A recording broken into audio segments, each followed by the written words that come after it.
வணக்கம் நேர்களே, இது ஷர்மிளா டாக்கீஸ். நான் உங்கள் டாக்டர் ஷர்மிளா. இன்னைக்கு நம்மளோட சிறப்பு விருந்தினரா இணைஞ்சிருக்கிறாங்க முனைவர் டாக்டர் சுந்தரவல்லி அவர்கள். வணக்கம் தோழர். வணக்கம் தோழர். ஒரு சினிமா பட கதையோட ஸ்கிரீன் பிளேவை விட பயங்கர பிரம்மாண்டமா இருக்கு இந்த ஸ்கிரீன் பிளே. பாத்தீங்கன்னா யாரெல்லாம் இன்வால்வ்டுன்னு பாத்தீங்கன்னா, ஒரு சிட்டிங் எம்எல்ஏ, அவர் கட்சி வழக்கறிஞர், ஒரு முன்னாள் போலீஸ் அதிகாரி, இந்நாள் ஏடிஜிபி, அப்புறம் ஒரு அரசியல் கட்சி தலைவர், முக்கியமான பிரமுகருடைய பினாமி அப்படின்னு சொல்றாங்க. சென்னை ஹைகோர்ட் வளாகத்துல வச்சு ஒரு சிட்டிங் ஏடிஜிபிய காவல்துறை உடையில் கைது செய்வது இதுதான் முதல் முறை. ஒட்டுமொத்த காவல்துறையுமே வெக்கப்படணும், தலை குனியணும் அப்படிங்கிற மாதிரி ஒரு நிகழ்வு நடந்திருக்கு. எப்படி பாக்குறீங்க? தொடர் ஒண்ணு இல்ல. இது ஒரு அதிகாரம் எந்த அளவுக்கு வேலை செய்யும், எந்த அளவுக்கு சாமானியர்களை ஒடுக்கும், எந்த அளவுக்கு அவங்களுடைய கரங்கள் நீளும் அப்படின்றதுக்கான ஒரு உதாரணம். நீங்க இந்த பொண்ணுடைய அப்பா வனராஜன் ஓபிஎஸ் உடைய பினாமி. 500 கோடிக்கு மேல சொத்து இருக்கிறதா பத்திரிகைகள் எழுதியிருக்கு. இந்த 500 கோடி ரூபாய் சொத்துக்கான வாரிசா இருக்கிற புள்ள ஒரு சாதாரண வீட்டுல கல்யாணம் பண்ணி போகுதே. எனக்கும் போலீஸ் ஸ்டேஷன்ல வச்சு நான் எனக்கு எந்த பணமும் வேணாம், உங்க சொத்தும் வேணாம்னு எழுதி கொடுத்துருச்சு. எந்த காலகட்டத்திலயும் உங்களை தேடி நான் வரமாட்டேன்னு அந்த பொண்ணு எழுதி கொடுத்துருச்சு. ரெஜிஸ்டர் பண்ணி கல்யாணம் பண்ணி இருக்கிறாங்க. அப்படி இருந்தும் இது அவர்களுக்கு சாதிய பிரச்சனையா, அவமானகரமான பிரச்சனையா இருக்கிறதுனால அங்க லோக்கல்ல இருக்கிற ஆளுகளை வச்சு இங்க இருக்கிற டிஜிபிக்கு அது ஏடிஜிபி அவர் நின்னு இப்போ ஒரு குழந்தைய கடத்துறாருன்னா இந்த அதிகாரம் எப்படி வலைப்பின்னல் மாதிரி செயல்படுதுன்னு பாருங்க. நீங்க ஒரு அதிகாரத்துல இருக்கிற உச்சபட்ச பணக்கார ஒருத்தனுக்கு ஒரு பிரச்சனைனா ஒட்டுமொத்த அதிகார வர்க்கமும் ஒழுங்கா ஒரு வலைப்பின்னலா இறங்கி செயல்படுது பாருங்க. ரொம்ப மோசமான முன்னுதாரணமா நான் பாக்குறேன். ஒரு 500 கோடி ரூபாய் சொத்து இருக்கிற ஒரு பணக்காரன் ஒரு பதவியில அதிகாரத்தினுடைய உச்சத்துல இருக்கிற ஏடிஜிபி, ஒரு எம்எல்ஏ, அந்த பகுதியிலே ரொம்ப பாப்புலரா இருக்கக்கூடிய ஒரு எம்எல்ஏ, இவங்க சேர்ந்து ஒரு குடும்பத்தின் மீது ஒரு அழுத்தத்தை போட்டாங்கன்னா இது எவ்வளவு பெரிய கொடூரமா சினிமாவை விட மோசமான ஒரு பின்விளைவை உண்டாக்குன்றத பாருங்க. நிஜத்துல சினிமாவாத ஒரு கற்பனை கதைன்னு கூட வச்சுக்கலாம். ஆனா நிஜத்துல இவ்வளவு பெரிய ஒரு தாக்குதலே ஒரு எளிய குடும்பத்தின் மேல பண்ணிருக்கிறது. அரசியலா ஒரு கூட்டம் துஷ்பிரயோகம் பண்ணுது, அரசு எந்திரத்தை ஒரு கூட்டம் தவறா பயன்படுத்தி இருக்குன்னுதான் இதுல நம்ம பார்க்கணும். இதுல குறிப்பா பாத்தீங்கன்னா சிசிடிவி ஃபுட்டேஜ் இல்லைன்னா இவங்க எல்லாம் சிக்கிருக்க மாட்டாங்க, அதிகாரத்தை பயன்படுத்திட்டு தப்பிச்சிருப்பாங்க. நீங்க இதே பூந்தமல்லியில இருக்கிற ஒரு ஹோட்டலுடைய சிசிடிவி ஃபுட்டேஜ் இவங்க 3 பேரும் சேர்ந்து இருக்கிறாங்க. யாரு? அந்த வனராஜன் எம்எல்ஏ அண்ட் இந்த ஏடிஜிபி ஜெயராமன், இவங்க எல்லாம் உட்கார்ந்து இருக்கிறாங்க சேர்ந்து. அந்த அதுல பாத்தீங்கன்னா நைட்டு 11:30க்கு ஆரம்பிச்சு காலையில 1 மணி வரை பேசி இருக்கிறாங்க. பேசிட்டு இருக்கிற அந்த காலகட்டத்துல ஒரு சின்ன பையன் கடத்தப்பட்டிருக்கான். இது சினிமா மாதிரி இருக்குங்க. ஒரு அச்சத்தை உண்டாக்குது. நாளைக்கு காதலிக்கிறவ எவனா இருந்தாலும் ஒரு பயந்துட்டு இருப்பான். இது ஒட்டுமொத்த சமூகத்தினுடைய வளர்ச்சியை, ஒரு இளைஞர்களுடைய அரசியல் சாசன அமைப்பு கொடுத்திருக்கிற ஒரு வாய்ப்பை, உரிமையை இது தடுக்கிற வேலை மட்டும் கிடையாது, உடைக்கிற வேலை. அந்த 11 மணிக்கு அந்த பையன் கடத்தப்படுறான். விடிய விடிய சுத்திட்டு போலீஸ்காரர்களே இறக்கி விடுறாங்கன்னா என்ன நடக்குது இங்க? அதுலயும் இந்த அம்மா இருக்கிறாங்களா, மகேஸ்வரி, முன்னாள் எஸ்ஐ, சப் இன்ஸ்பெக்டர், அந்த அம்மா போலி சேர்ந்ததுனால அவங்களை காவல்துறையில இருந்து நீக்கி இருக்கிறாங்க தோழர். இந்த ஜெயராமன் கூட பாத்தீங்கன்னா இவர் மேலேயும் ஏகப்பட்ட விஷயங்கள் முன்னாலேயே நடந்திருக்கு. இந்த ராஜேஷ் தாஸ் அப்படிங்கிற ஒரு காவல் அதிகாரி மீது ஒரு பெண் எஸ்பி புகார் கொடுக்க வந்தாங்க இல்லையா? அந்த பெண் எஸ்பியை தடுத்து நிறுத்தினவர் இதே ஜெயராமன் தான் அப்படின்னு இவர் மேல ஏற்கனவே குற்றச்சாட்டு இருக்கு. ராமாபுரத்துல ஸ்பா அப்படிங்கிற பேர்ல ஒரு ப்ராஸ்டியூஷன் ராக்கெட் நடந்துட்டு இருந்தது. அத அங்க போய் சீல் போட்டு வச்சிருக்காங்க. அங்க அந்த ஊழியர்களோட இத கேக் வெட்டி கொண்டாடின போட்டோஸ் எல்லாம் வெளியில பெருசா வைரல் ஆச்சு. இப்பவும் இந்த மகேஸ்வரி அப்படிங்கிற இந்த பெண்ணுடைய தொடர்புனாலதான் இவர் மாட்டி இருக்கிறாரு. இந்த மகேஸ்வரி என்கிறால் அவர் வனராஜனுடைய ஏதோ ரிலேட்டிவ் போல் இருக்கு. வனராஜன் மகேஸ்வரி அணுக, மகேஸ்வரி ஜெயராமனை அணுக, ஜெயராமன் பூவை ஜெகன்மூர்த்தியை இதுல போட்டு விட்டு இருக்கிறாரு. இப்படி பாருங்க ஒரு சர்க்கிள். நீங்க ஒரு எளிய குடும்பத்தை தாக்கி இருக்கிறாங்க. ஒரு சின்ன பிள்ளை, அவன் மைனருங்க, 17 வயசு தான் ஆகுது. ஆமா ஆமா ஆமா. இதுல நீங்க இன்னொரு விஷயத்த பாத்தீங்க அப்படின்னா 17 மணி நேரம் விசாரணைக்குள்ள ஜெயராமன் இருக்காரு ஏடிஜிபி. அந்த 17 மணி நேரம் விசாரணையில இந்த மகேஸ்வரி எப்படி தெரியும்னு கேட்டா, அவர் சொன்ன காரண காரியங்கள் இருக்குல்ல, அது வேற லெவல் காரண காரியமா இருக்கு. அந்த அம்மா ஒரு பக்திமானம். அந்த அம்மா ஒரு பக்திமான் எதுக்கு சர்டிபிகேட் போலியா கொடுத்து சிக்கி சீரழிஞ்சு அசிங்கப்பட்டு வெளியே போகணும்? பக்திமானுக்கு குறைந்தபட்சமான ஒரு ஒழுங்கு அப்படின்னு ஒரு விஷயம் இல்லையா? அந்த அம்மா வந்து பௌர்ணமி அப்பெல்லாம் வந்து திருவண்ணாமலை போய் மலையை சுத்தி வருவாங்களாம். ரெண்டாவது கருப்பண்ணசாமி கோயில்ல அவங்க பயங்கரமான பூசாரி பூஜை வழிபாட்டெல்லாம் பண்ணுவாங்களாம். மூணாவது அந்த அம்மா குறி சொல்லுமா. இது என்ன நடந்துட்டு இருக்குன்னு எனக்கு புரியலங்க. மூணாவது அம்மா குறி சொல்லும். அப்புறம் அந்த சினிமா நடிகர்கள்லாம் ஒரு மாலை போட்டிருப்பாங்க தெரியுமா, கருங்காலி மாலை. அதை போட்டு அதை கையில சுத்திக்கிட்டோம்னா நோய் போயிரும், கழுத்துல போட்டுக்கிட்ட படம் ஹிட் ஆயிரும் அப்படின்னு ஒரு நம்பிக்கை இருக்கு. அந்த அந்த மாலையை செஞ்சு கொடுக்குற வேலையை இந்த அம்மா பார்த்திருக்கு. அப்ப கேக்குறாங்க, ஏன்பா இதுக்கு முன்னாடி இந்த அம்மா உங்களுக்கு எப்படி பழக்கம்னா, இதெல்லாம் சொல்லிட்டு காரை வந்து கோயிலுக்கு போகணும்னு கேட்டாங்க, நான் கொடுத்து விட்டேன். இல்ல நான் என்ன கேக்குறேன், இது அரசாங்கத்துடைய காருங்க, இது என்ன இவர் சொந்தக்காரமா கொடுத்து விட்டாரு? அரசாங்கத்தினுடைய உங்களுடைய வேலைக்காக கொடுக்கப்பட்டிருக்கிற ஒரு காரு, அதை கொடுத்து விட்டுருக்காரு. இதுக்கு முன்னாடி கொடுத்துருக்கீங்களா? ஒரு 5-6 முறை கொடுத்து விட்டுருக்கேன்.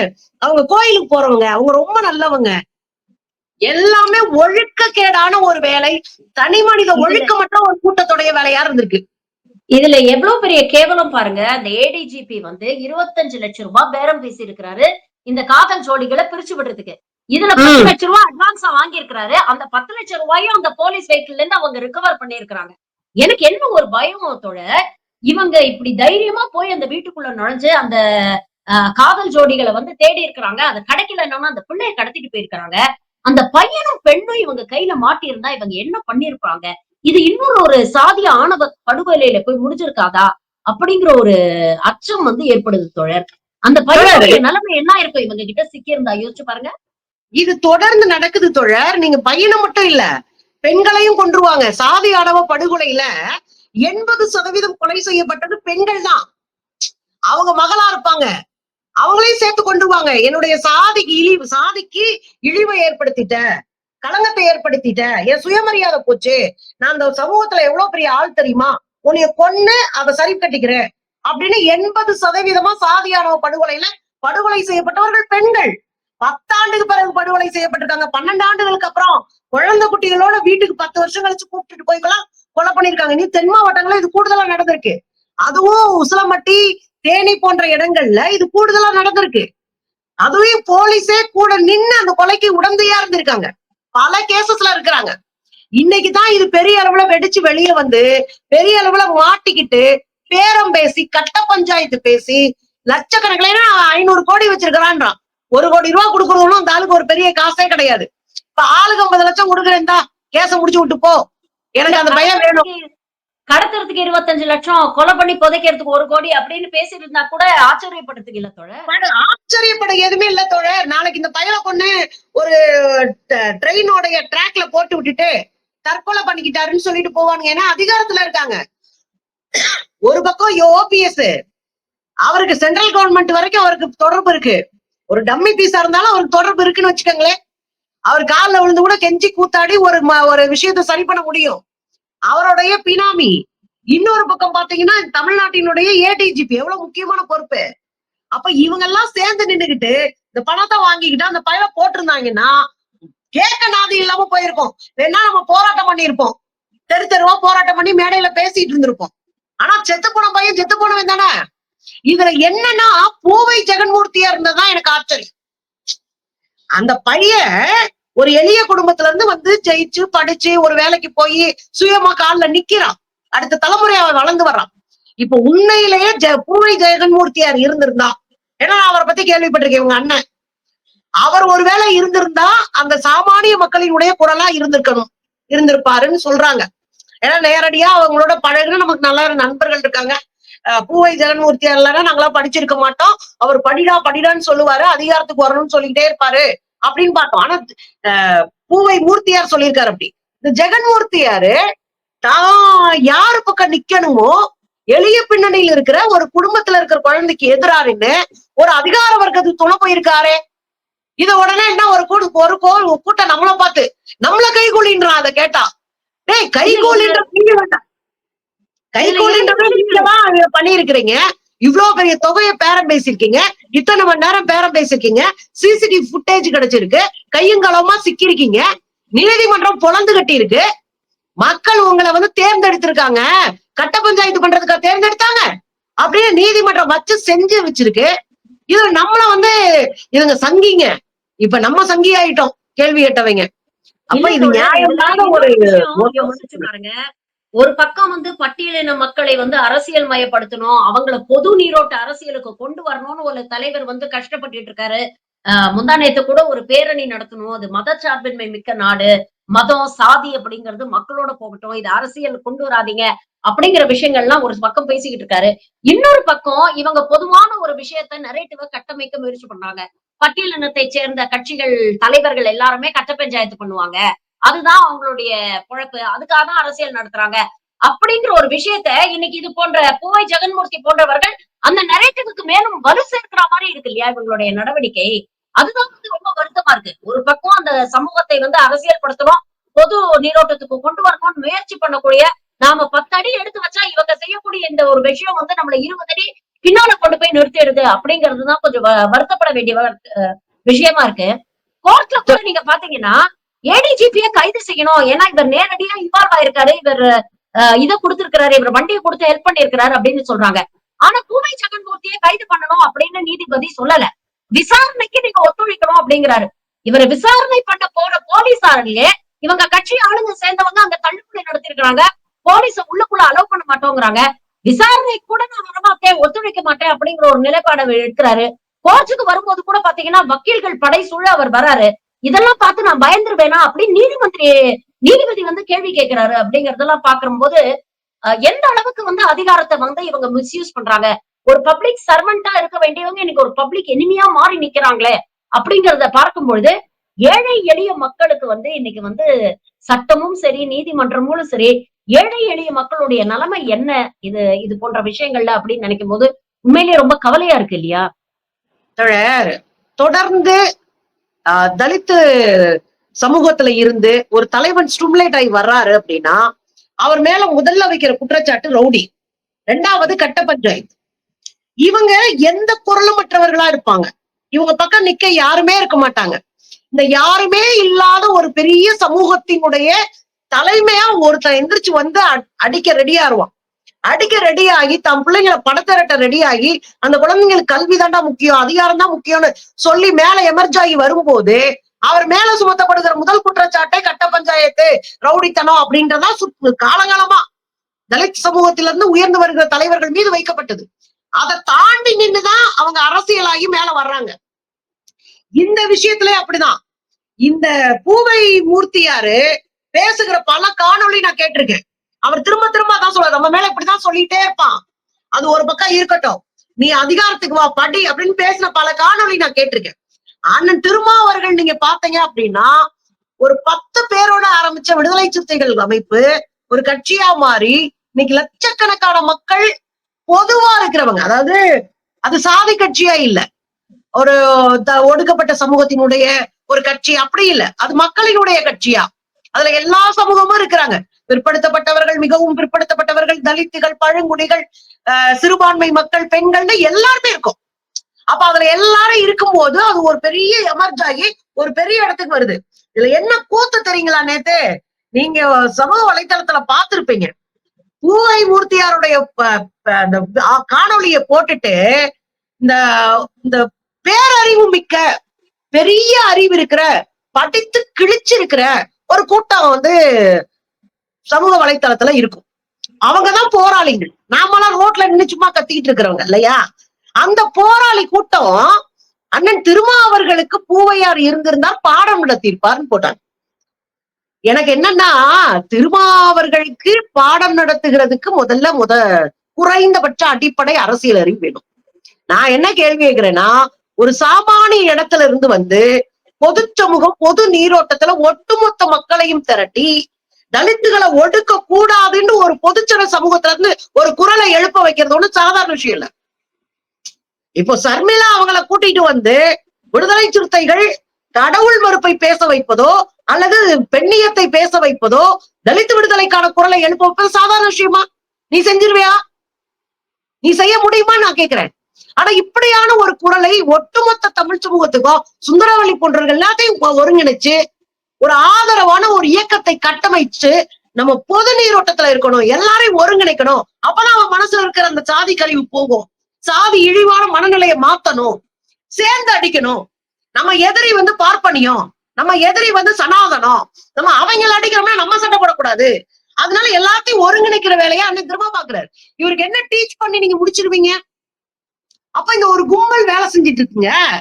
இன்னைக்கு என்ன சொல்றாங்கன்னா, பாருங்கள் எங்க அண்ணனுக்கு எதிராக அப்படி ஒரு பொய் பிரச்சாரத்தை சிசிடிவி புட்டேஜ்ல மாட்டி நீதிமன்றத்துல சிக்கி நீதிமன்ற கேள்வி கேட்டு நீதிமன்றம் வழக்குக்கு தனியா போகணும், கொத்தா போகக்கூடாதுன்னு சொல்லியிருக்கு.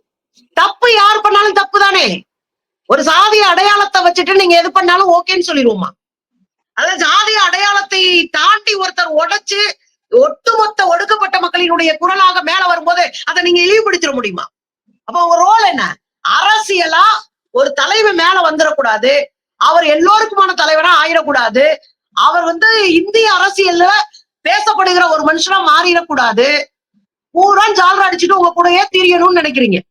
இதுக்கெல்லாம் நீங்க சொன்ன மாதிரி அண்ணன் போன்றவங்க எல்லாம் போய் களத்துல இறங்கி அவமானப்பட்டு அசிங்கப்பட்டு புறக்கணிக்கப்பட்டு எல்லாத்தையும் தாங்கி அடிச்சு மேல வரும்போது இது மாதிரியான வேலைகள் எல்லாம் பின்னடைவு ஏற்படுத்தும். அத அண்ணன் ஜெகன்மூர்த்தியும் தெரிஞ்சுக்கணும். பின்னடைவுதான் ஏற்படுத்தும். இந்த வேலையில என்ன செஞ்சிருக்கணும்? எந்திரிச்சு கிளம்பு, எந்திரிச்சு கிளம்பு. என் பிள்ளை ஒருத்தங்க பண்ணிட்டானா அந்த பாவப்பட்ட அல்லது சாமானிய எளிய ஒடுக்கப்பட்ட சமூகத்துல வந்த பக்கம் தான் நான் நிப்பேன். நீ யாரியா, எந்திரிச்சு வெளியே போயா அப்படின்னு சொல்லியிருந்தாருன்னா இன்னைக்கு பூவை ஜெகன்மூர்த்தியாருக்கு இன்னும் ஒரு உயரம் கிடைச்சிருக்கும். ஆனா அப்படி இல்லையே. அப்ப நமக்கு வருத்தம் தானே வருது அண்ணன் மேல. இதுல இன்னொரு விஷயமும் நம்ம பார்க்க வேண்டியிருக்கு. காவல்துறையுடைய ஆட்டிடியூடு பெரும்பாலும் அது எந்த கட்சி ஆட்சிக்கு வந்தாலும் காவல்துறையுடைய ஆட்டிடியூடு இப்படிதான் இருக்கும் அப்படிங்கறத நம்ம பாக்குறோம். ஒரு சில அரசியல்வாதிகள், நம்ம பொதுப்படையா சொல்ல வேண்டாம், ஒரு சில அரசியல்வாதிகள் இது போன்ற விஷயங்கள்ல காவல்துறைக்கு உடந்தையா போறது அப்படிங்கறதும் இருக்கு. இருந்தாலும் இது திமுக அரசின் மீது மீண்டும் ஒரு குற்றச்சாட்டை எதிர்க்கட்சிகள் மீண்டும் ஒரு விமர்சனங்களை வைக்கிறாங்க. பாருங்க, மு.க. ஸ்டாலின் அவர்களுடைய தலைமையில் இயங்கக்கூடிய ஒரு சட்டம் ஒழுங்கு எவ்வளவு சீர்கெட்டு போயிருக்கு, ஒரு எம்எல்ஏவும் ஒரு ஏடிஜிபியும் சேர்ந்து இவ்வளவு விஷயங்களை பண்ணிருக்கிறாங்க அப்படின்னு ஒரு விமர்சனமும் வருது. அரசாங்கம் இதுல என்ன செய்யணும் அப்படின்னு பாக்குறீங்க? ஏன்னா நம்ம தொடர்ந்து இது போன்ற விஷயங்கள்ல நிறைய முறை நீங்களும் நானும் பேசும்போது கூட பல காணொளிகள்ல நம்ம சொல்லியிருக்கோம்.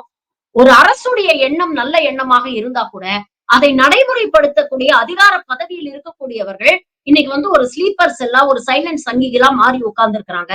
அவங்க கிட்ட இந்த மத வெறி, சாதி வெறி இதெல்லாம் அதுவும் இந்த கடந்த 10 ஆண்டுகள்ல இன்னும் ரொம்ப அதிகமா இருக்கு அப்படிங்கிற விஷயங்களை நம்ம பேசிட்டு இருக்கோம். இருந்தாலும் இதற்கெல்லாம் இதை எப்படி இந்த அரசாங்கம் எப்படி ஹேண்டில் பண்ணணும்னு நினைக்கிறீங்க? நீங்க குறிப்பா காவல்துறை முதலமைச்சருடைய நேரடி கட்டுப்பாட்டுல இருக்கிற ஒரு துறை. இதுல காவல்துறைக்கு முன்னாடி எல்லாம் தனி அமைச்சர்கள் இருந்தாங்க, இப்ப முதலமைச்சரே பாத்துக்கிறாங்க ரொம்ப நாளா. இந்த காவல்துறை அப்படின்றது சட்ட ஒழுங்கை அவங்கதான் பாதுகாக்க வேண்டிய ஒரு இடத்துல இருக்கிறாங்க.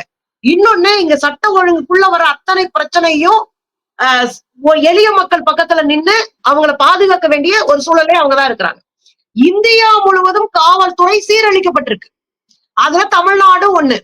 நீங்க இப்படியே போனீங்கன்னா பக்கத்துல இருக்கிற கர்நாடகத்துல காவி உடைய போட்டுட்டு போஸ் கொடுத்து சமூக வலைத்தளங்கள்ல காவலர்கள், அது உயர் அதிகாரிகள்லாம் காவி உடையிலே, காவல்துறை உடையில இல்ல, காவி உடையில நாங்கள் காவி படை என்று போட்டதெல்லாம் பார்த்தோம். வந்த உடனே சித்தராமையா கழட்டிக்கிட்டு அட்டி அடின்னு அடிச்சு ஓட விட்டு, எவனாவது இப்படி இருந்தானா தூக்கி வீட்டுல போட்டுருவேன் அப்படின்னு அடிச்சு விட்டாரு. நம்ம அதையும் பார்த்தோம். இன்ஃபர்மேஷன் இந்த ஜெயராமனும் கர்நாடகாவை சேர்ந்தவர் தான். கர்நாடகா போலீஸ்காரங்க இப்படிதான் டுபாகுரா இருப்பாங்க போல இருக்கு. நீங்க யார் ஒருவர் காதல், ஒரு இளைஞர்களுடைய உணர்வு, அவனுடைய வாழ்க்கைக்குள்ள தலைய விட்டு காசு பார்க்கணும்னு நினைக்கிறானோ அவன் சங்கியா தான் இருப்பான். அவனுக்கு சாதிய மூளைதான் இருக்கு. அவன் சங்கி மூளையில தான் இருப்பான். அவன் ஒண்ணும் பெருசா எல்லாம் யோசிக்கலன்னு தான் அர்த்தம். இவ்வளவு பெரிய பதவியில இருந்துட்டு இல்லைன்னா இந்த சில்லறை வேலை செய்வாங்களா? காரை கொடுத்து விட்டு பிள்ளைய கடத்துவாங்களா? அப்ப இந்த சில்லறை வேலை செய்வாங்கன்னா இப்ப அரசு என்ன பண்ண வேண்டியது இருக்குன்னா, நம்ம திரும்ப திரும்ப அதான் சொல்றோம், காவல்துறையை ரொம்ப கவனமா ஹேண்டில் பண்ணணும் தமிழ்நாடு அரசு. ஏன்னா எங்க கிட்ட கொடிய நாங்க நட்டு வச்சுட்டு போனோம்னா அதை வெட்டி வீசுற அளவுக்கு சட்ட ஒழுங்க பாதுகாக்கிறாங்கல்ல. அப்ப இவ்வளவு பெரிய வேலையை ஒரு போலீஸ் செஞ்சாங்கன்னா மக்கள் கேட்பாங்க. கேட்கறதெல்லாம் நீங்க கேட்க கூடாதுன்னு சொல்ல முடியாது, கேட்கத்தான் செய்வாங்க. அப்ப அரசு என்ன பண்ணணும் அப்படின்னா, காவல்துறையில களை எடுப்பை பண்ணணும். உயர் பதவியில இருக்கிறவங்க, குறைந்தபட்சமா சொல்றது, உயர் பதவியில இருக்கிறவங்க, சங்கிகளோடு தொடர்புல இருக்கிறவங்க, இவங்களை எல்லாம் சைலண்டா கண்காணிச்சு காத்திருப்போர் பட்டியல தூக்கி எறிங்க, காத்திருப்போர் பட்டியல தூக்கி எறிங்க. உங்க ஆட்சிக்கு அப்புறம் ஆட்சி மாறுகிற போது நீங்களே வருங்க அப்படின்னா அவங்க பூரா காத்திருப்பு பட்டியலே கடந்து ரிட்டையர்ட் ஆகிட்டு போட்டோம், இல்லைன்னா வெளிமாநிலத்துல வாங்கிட்டு போட்டோம். அப்ப மேல் மட்டத்துல இருக்கிற அதிகாரிகளை தெளிவுபடுத்தணும், அவங்க சமூக நீதியோடு செயல்படுறதுக்கான ஒரு ஒரு அழுத்தத்தையாவது அரசு கொடுக்கணும். ஒண்ணு. ரெண்டாவது, இந்த திருநெல்வேலி, தென் மாவட்டங்கள், கொங்கு மண்டலம், வடக்கு, இப்படி எங்கெல்லாம் சாதிய ரீதியாக ஒடுக்குமுறை அதிகமா இருக்கோ அங்க கூடுதலாக ஒரு கவனத்தை அரசு செய்யணும். ஏன் அப்படி சொல்றேன்னா, சாதி ரீதியான புரிதல் இருக்கிற ஒரு ஊருக்குள்ள இருக்கிற போலீஸும் அப்படிதான் இருப்பான். அவன் ஒன்னும் இந்திர மண்டலத்துல சந்திர மண்டலத்துல குதிக்கல, இந்த ஊருக்காரன் தானே, அப்ப அவனும் சாதியத்தான் இருப்பான். அப்ப இதை ஒடுக்கிறதுக்கான வேலையை பார்க்கணும் அப்படின்னா கூடுதல் பொறுப்போடு அங்க வேலை வாய்ப்பை உருவாக்குவது, கல்வியை கொடுப்பது, அந்த ஊர்ல சாதி இல்லாத மனநிலையை உருவாக்குறதுக்கான பரப்புரை பிரச்சாரங்களை செய்வது, இதையெல்லாம் தாண்டி ஒரு வேலையை பார்க்கணும் அரசு. சமீபத்துல நீதிபதி சந்துரு கொடுத்தாரு இல்லையா, சந்துரு கொடுத்தத முதல்ல அந்த கொடுத்த அறிக்கையே அமலுக்கு கொண்டு வாங்க, அதன் மூலமா ஒரு சின்ன மாற்றம் ஏற்படும். இதெல்லாம் செஞ்சுட்டு காவல்துறைக்கு பயிற்சி கொடுங்க. இது நான் ஆல்ரெடி நடந்திருக்கு, நம்ம பலமுறை நம்ம பேசியிருப்போம். திலகவதி அம்மா இருக்கிறாங்கல்ல, அவங்க பீரியட்ல நீங்க பாத்தீங்கன்னா 2 விதமான வகுப்புகள் கொடுத்தாங்க. பெண்கள், ஏழை எளிய மக்கள் வந்தா எப்படி நீங்க அணுகணும், அவங்க இடத்துல நின்று எப்படி பார்க்கணும் அப்படின்னு ஒரு பயிற்சி கொடுத்தாங்க. அது ரொம்ப முக்கியமான பயிற்சி. நான் ஒரு வகுப்புக்கெல்லாம் போய் நான் போய் வகுப்பு பயிற்சி கொடுத்திருக்கேன் அந்த படிக்கிற காலத்துல. அப்ப நான் என்ன கேக்குறேன்னா, அரசு அதை இப்பயும் செய்யணும், அதை தொடர்ந்து செய்யணும். வர்ற பணம் இல்லாத ஏழை எளிய மக்கள், சாதியால் ஒடுக்கப்பட்டவர்கள், அதிகாரமற்றவர்கள் ஒரு கம்ப்ளைண்ட்ஸ் கொண்டு வரும்போது அவங்களை கிள்ளுக்கிறையா பார்த்துட்டு குற்றவாளி பக்கத்துல காவல்துறை நிக்குது. இது நான் நேரடியா பார்த்த விஷயத்த பேசிட்டு இருக்கேன். ஒரு கேஸ பதியதுக்கே நான் ரோட்ல உட்கார்ந்துருக்கேன். அப்ப நான் நேரடியா பார்த்த விஷயங்களை பேசிட்டு, அப்ப காவல்துறை ஒரு மோட்ல இருக்கு. இதை உடைச்சு காலி பண்ண வேண்டிய பொறுப்பு முதலமைச்சருக்கு இருக்கு. ஏன்னா நம்ம முதலமைச்சர் மேல எனக்கு ஒரு நம்பிக்கை இருக்கு அப்படின்னா, நம்ம தப்பா இருக்குன்னு சொன்னோம்னா திருத்திக்கிறாரு, சரி பண்றதுக்கு முயற்சி பண்றாரு. அந்த நம்பிக்கையில நம்ம திரும்ப திரும்ப சொல்றோம். சோ காவல்துறைக்கு பயிற்சி கொடுங்க, காவல்துறையை கட்டுப்பாட்டுல வைங்க, தவறிய காவல்துறையை சட்டையை கழட்டி வீட்டுக்கு அனுப்புங்க, டிஸ்மிஸே பண்ணுங்க. ஒரு 10 பேர் சட்டையை கழட்டி விட்டீங்கன்னா மிச்சம் அப்புறம் ஒழுங்காயிரும். அப்ப அந்த சாதி மனநிலையில இருந்து குறைஞ்சபட்சம் வெளிக்காட்டாமையாவது அமைதியா இருப்பானுங்க. அந்த ஒரு சூழலை தமிழ்நாடு அரசு தயவுதாட்சணை இல்லாம மேற்கொள்ளணும். அப்படி மேற்கொண்டாதான் சட்ட ஒழுங்கு பாதுகாக்க முடியும். அதே மாதிரி இது ஒரு கலெக்டிவ் ரெஸ்பான்சிபிலிட்டி தானே தோழர். இப்ப காதல் சம்பவங்கள் தொடர்ந்து நம்ம சமூகத்துல நடந்துகிட்டு தான் இருக்கு. அதுவும் இன்னைக்கு நாம பெண்கள் படிக்கணும், வேலைக்கு போகணும், அடுத்த கட்டத்துக்கு போகணும், கல்வியை இன்னும் மேம்படுத்தணும், வேலை வாய்ப்புகளை மேம்படுத்தணும் அப்படின்னு நினைக்கிறோம். ஒரு கல்வி அப்படிங்கிற ஒரு விஷயம் வரும்பொழுதே ஒரு தற்சார்பு நிலை வரும். தன்னுடைய விருப்பத்துக்கு ஏற்ற தன்னுடைய வாழ்க்கையை அமைச்சுக்கணும் அப்படிங்கிற ஒரு சிந்தனை வரும். ஒரு பக்கம் இதை அரசாங்கம் செய்து கொண்டிருக்கும் போது, இன்னொரு பக்கம் பாத்தீங்கன்னா ஒரு என்ன சொல்றது, ஒரு கலாச்சார விழா அப்படிங்கிற பேர்ல பெண்களை கூட்டி வச்சு அவங்க கிட்ட சத்தியம் வாங்கக்கூடிய நிகழ்வுகளும் இதே தமிழ்நாட்டுலதான் நம்ம நடந்துட்டு இருக்கு அப்படிங்கறதையும் பாக்குறோம். இது போன்ற காதல் பிரச்சனைகள் வரும் பொழுது, இல்ல இந்த மாதிரி ஒரு விஷயம் சம்பவம் வீட்டுல நடக்கும் பொழுது பெற்றோர்கள் எப்படி அணுகணும்னு நினைக்கிறீங்க? இந்த சொசைட்டி எப்படி இதை எதிர்கொள்ளணும்? தொழர் ரொம்ப சிம்பிள் தொழர். இந்த வயசுல காதல் வரும், அதுதான் உளவியல் நிபுணர்கள் சொல்ற இயற்கைங்க. காதல் என்பது உயிர் இயற்கை, அதுதான் யதார்த்தம். அது காக்கா குருவிக்கும் வரும். நம்ம பிள்ளைகளுக்கு வரலன்னா நம்ம பிரச்சனை இருக்குன்னு பாக்கணும். என்னடா அவன் இன்ட்ரோவெர்ட்டோ, யார் கூடயும் பேச மாட்டான், ஓரமா போய் ஒதுங்கி நிக்கிறானே, என்ன பிரச்சனை பிள்ளைக்கு அப்படின்னு பாக்கணும். 16 வயசுல 17 வயசுல 19 வயசுல காதலிக்கதான் செய்வான். ஆனா நீங்க அவனை நேர்வழிப்படுத்தணும். எப்படி படுத்தலாம்? காதல் வருண்டா தம்பி, நீ படி, நம்ம காதலிக்கிற பிள்ளை கட்டி கொடுத்துருவோம், அதெல்லாம் ஒண்ணும் பிரச்சனை கிடையாது, நீ படி. இன்னைக்கு பேரண்ட்ஸ் நிறைய பேர் மாறி இருக்கிறாங்க, காதல் திருமணத்தை அக்செப்ட் பண்ணிக்கிறாங்க, அவங்களே இவங்களுக்கு நல்லபடியா ஒரு வாழ்க்கையை அமைச்சு கொடுக்குறாங்க. அந்த அளவுக்கு ரொம்ப மோசமான தமிழ்நாடெல்லாம் கிடையாது. நான் பாக்குறேன் நிறைய ரொம்ப பின்தங்கிய பகுதியா இருக்கிற பகுதிகள்ல இருந்து கூட காதல் திருமணத்தை அக்செப்ட் பண்ணிக்கிறாங்க. அது பல பரிமாணங்கள்ல இருக்கு. ஒண்ணு தம்பி, அப்படியே லவ் பண்ணி கல்யாணம் முடிச்சுட்டு மெட்ராஸ்ல செட்டில் ஆகி ஏரியாக்குள்ள வராத, கொஞ்ச நாள் கழிச்சு பார்த்தேன், இது ஒரு இல்லன்னா என்ன நடக்குதுப்பா, உன் ஜோலியை பார்த்துட்டு போ, என் கூட சேராத, நான் பேச மாட்டேன். கொஞ்ச நாள் பேச மாட்டாங்க, ஒரு பேரம் பேத்தி வளர்ந்துச்சுன்னா பேசிடுவாங்க. இது ஒரு ஐடியா. இந்த கொலை அப்படி இந்த இடத்துக்கு போய் நிக்கிறது ரொம்ப என்ன சொல்றது, ரொம்ப மூளைக்குள்ள சாதி வெறி ஊறி போயிருக்கிற, சாதி வெறியை வைத்து அரசியல் செய்யக்கூடிய ஒரு கூட்டம் அங்க இருக்கும். அந்த கூட்டம் கிளப்பி விட்டு அவங்க பண்ற நடக்கும். ஆமா ஆமா ஆமா, கிளப்பி விட்டு ரணங்கலப்படுத்துவான். இவனும் கோவணம் இல்லாம இருப்பான், செத்தவனும் கோவணம் இல்லாம தான் இருப்பான். ஆனா இவனுக்கு சாதி பெருசா வந்து கிரீட வச்ச மாதிரி இருக்கும். டேய், சாதியை வச்சுதானே உடைய மனுஷனாவே வைக்கல. உன் போராட்ட உணர்வையே காலி பண்ணதே சாதிதான். நீ கல்விக்காக போராடல, தண்ணிக்காக போராடல, வேலைக்காக போராடல, உன் உரிமைக்காக நீ போராடல. நீ சாதி பெருமை பேசி திறனா அது திட்டமிட்டு உன் மூலக்குள்ள திணிக்கப்பட்ட ஒரு வேலை. இந்த ஆரிய பார்ப்பனியத்தினுடைய ஒரு வேலை. இத பெத்தவங்க புரிஞ்சுக்கணும். ரெண்டாவது விஷயம், பிள்ளைங்க கட்டி கொடுக்கணும்ல, யாரோ ஒருத்தர் பார்த்து கல்யாணம் பண்ணி கொடுக்க போறோம். அது விருப்பப்பட்டுருச்சுன்னா கூப்பிட்டு விசாரிங்க. கூப்பிட்டு விசாரிச்சு, என்னப்பா இப்படியப்பா சரிப்பா, ஏதோ ஒண்ணு நல்லது கெட்டது வந்தா நாங்க கூட நிக்கிறோம்ப்பா. ரொம்ப சிம்பிள்ங்க. நீங்க காதல் திருமணத்தை ஈஸியா முடிச்சு வைக்கிறாங்கல்ல, அந்த பெற்றோர் வீட்டுல பிரச்சனையே வந்ததில்ல. ஏன் தெரியுமா? பிள்ளைங்களை ஓட ஓட வரட்ட மாட்டாங்க. நீட்டா கல்யாணம் முடிச்சு பெத்தவங்க கல்யாணம் முடிச்சு கொடுத்தா ஒரு பையன் பேச மாட்டான். முதுகு பின்னாடி லட்சம் பேர் பேசிட்டு போறான். நமக்கு என்ன வந்துச்சு? முன்னாடி பிள்ளைகள் நல்லா இருக்கட்டும், ஏன் முள்ள பிறவி ஒரு தடவை சந்தோஷமா இருந்துட்டு போட்டும்பா அப்படின்னு பேரண்ட்ஸ் முடிவெடுத்து பிள்ளைகளை கல்யாணம் பண்ணி வச்சுட்டா ஒரு பையன் ஊருக்குள்ள பேச மாட்டான், தூக்கிட்டு வந்து நிக்க மாட்டான். இதுதான் இங்க இருக்கிற சிக்கலே. அப்ப இதெல்லாம் வளர்த்து விட வேண்டிய அவசியம் நமக்கு இருக்குன்றத பாக்குறோம். பேரண்ட்ஸ் குழந்தைங்களை புரிஞ்சுக்கணும். குழந்தைங்களுக்கு லவ் வந்தா அதுதான் இயற்கையா இருக்கிறான்னு புரிஞ்சுக்கணும். சரியா அவங்களை வழி நடத்தி சரி தப்ப சொல்லி கொடுத்து, ஒருவேளை தப்பான நபரா இருக்கிறாங்கன்னு ஆதாரப்பூர்வமா தெரிஞ்சா அதை சொல்லி பாருங்க. அதுக்கு இல்லைன்னா வர்ற பிரச்சனை பிள்ளைங்க ஏத்துக்கட்டும், அதுக்கப்புறம் பாத்துக்கலான்றதான் யதார்த்தம். இதை தாண்டிதான் நம்ம யோசிக்கணும்னு பாக்குறேன். சோ பெற்றோருக்கு மட்டும் இல்ல, சமூகத்துக்கும் பொறுப்பு இருக்கு. ஆண் பெண் சமத்துவம் எப்ப சரியா இருக்கும்னா, சாதாரணமா ஆம்பளை பொம்பளை பேசிட்டு இருக்கும்போது பிரச்சனையே வராது, ஈவ்டீசிங் வராது. ஒருத்தர் விரட்டி போய் வெட்டி கொல்ல மாட்டான். நீங்க கோயட் காலேஜ்ல படிக்கிற பிள்ளைங்க அவ்வளவு சீக்கிரமா லவ்ல விழுங்காதுங்க. ஏன் இவன் தானே, எனக்கு தெரியுமே, இவன் ஃப்ரெண்டு தானே அப்படின்ட்டு போயிருங்க. அப்படியே டமால்லாம் லவெல்லாம் வரவே வராது. ஆனா அது மாதிரியான சூழலை தான் பெரியார் கேட்கிறாரு. ஆண் பெண் சேர்ந்து படிச்சா ஒருத்தர் புரிஞ்சுக்குவாங்க.